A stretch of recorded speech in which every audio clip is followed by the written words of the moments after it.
বিদেশ নীতির ব্যাপারে পশ্চিমাদের আমাদের এখানে দেওয়ার কিছু নাই, নেওয়ার আছে অনেক কিছু। ফলে যদিও বলা হয়ে থাকে যে বিদেশি গেম হলো দেওয়া নেওয়ার খেলা, তো আমরা এখান থেকে কি পাবো তার চেয়ে বেশি আমরা বেশি উদ্বিগ্ন আমাদের থেকে কি নেবে। তো আমরা ফরেন পলিসি গবেষণায় যেটা দেখেছি যে আমরা এই যে এমন একটা ভূখণ্ডে বসবাস করি যেটা ভূরাজনৈতিক বিবেচনায় খুবই তাৎপর্যপূর্ণ এবং বিশেষ করে সামরিক কৌশলগত দিক থেকে খুবই তাৎপর্যপূর্ণ।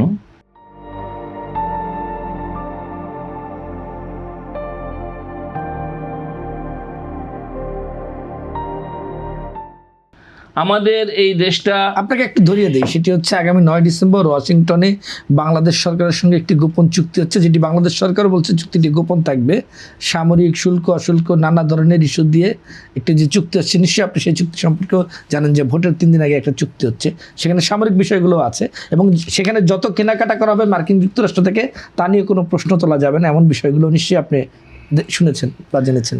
ধন্যবাদ ধরিয়ে দেওয়ার জন্য। আমাদের দেশের সাথে বিদেশিদের নানা রকম চুক্তি হয়ে থাকে এবং সেসব চুক্তিগুলো সম্পর্কে আমাদের সংবিধানে সুস্পষ্ট ভাষায় উল্লেখ করা আছে যে এই ধরনের চুক্তি সংবিধান অনুযায়ী যদি একেবারেই স্পর্শকাতর জাতীয় স্বার্থ সংশ্লিষ্ট না হয় তাহলে এটা জাতীয় সংসদে অনুমোদন করাতে হবে। সকল চুক্তি তো জাতীয় স্বার্থ সংশ্লিষ্ট থাকে নাকি?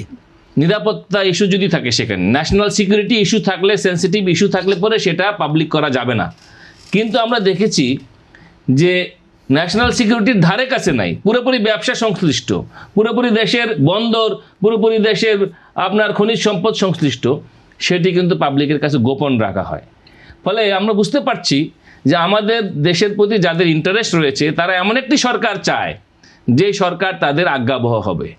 আমরা দেখেছি যে আমাদের দেশে যারা জেহাদি রাজনীতি করে তারা মুখে জেহাদের কথা বললেও রাতের অন্ধকারে পশ্চিমাদের সঙ্গেই তারা বেশি আতাতটা করে থাকে, পৃথিবীর ইতিহাস তাই বলে। এবং আমাদের দেশে সেরকম কোনো গেম খেলার সম্ভাবনা কিন্তু উড়িয়ে দেওয়া যায় না।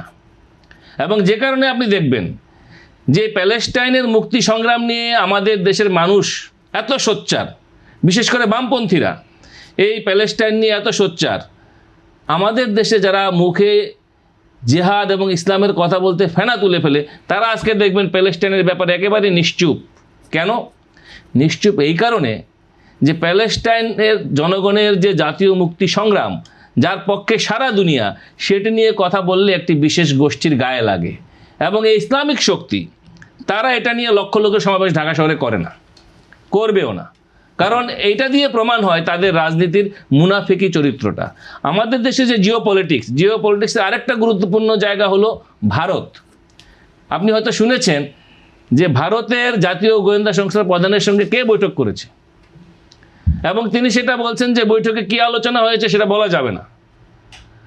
কেন বলা যাবে না? এটা তো রাষ্ট্রীয় চুক্তি না, এটা রাষ্ট্রীয় চুক্তি না, এটা তাদের মধ্যকার বাইলেটারাল।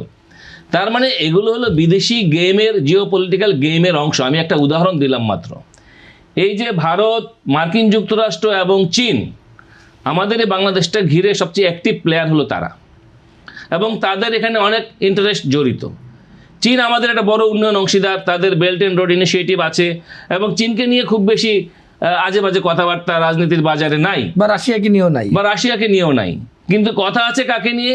কথা আছে ভারতকে নিয়ে, কথা আছে মার্কিন যুক্তরাষ্ট্রকে নিয়ে এবং ইউরোপিয়ান ইউনিয়নকে নিয়ে। আজকে ইউরোপিয়ান ইউনিয়নও কিন্তু তার অবস্থান পরিবর্তন করেছে, ভারতও তার অবস্থান পরিবর্তন করেছে এবং ভারত সম্পর্কে যে কথাগুলো রাজনীতিতে সস্তা জনপ্রিয়তা পাওয়ার জন্য বলা হয়, সেই কথাগুলো যখন ভারতের গোয়েন্দা প্রধানের সঙ্গে তারা বৈঠক করেন তখন কিন্তু তারা বলেন না। এটা পাবলিককে সস্তা জনপ্রিয়তার জন্য তারা বলেন। ফলে আমরা বুঝতে পারি তাদের অ্যাক্টিভিটি থেকে যে বিদেশি একটি মহল, যাদেরকে আমরা কায়েমি স্বার্থবাদী মহল বলি অথবা সাম্রাজ্যবাদী শক্তি বলি, তারা আমাদের এই দেশটাকে ঘিরে আসন্ন নির্বাচনে কোন সরকার ক্ষমতায় যাবে, কে গেলে পরে তাদের জন্য মিলিটারিলি লাভবান হবে, কে গেলে পরে মিয়ানমার বাংলাদেশ বর্ডারে একটা রাখাইন রাজ্য প্রতিষ্ঠা করা যাবে, খ্রিস্টান রাষ্ট্র প্রতিষ্ঠা করা যাবে, একটা বাফার জোন প্রতিষ্ঠা করা যাবে, এই ধরনের গেম প্ল্যান আমাদের দেশটাকে ঘিরে থাকা অস্বাভাবিক কিছু নয়। এখন যেই দল, আইদার বিএনপি অর জামাত, যে আগে দাসখত লিখে দিবে, ইঞ্জিনিয়ারিং তার পক্ষেই হবে এটা তো সহজ অঙ্ক।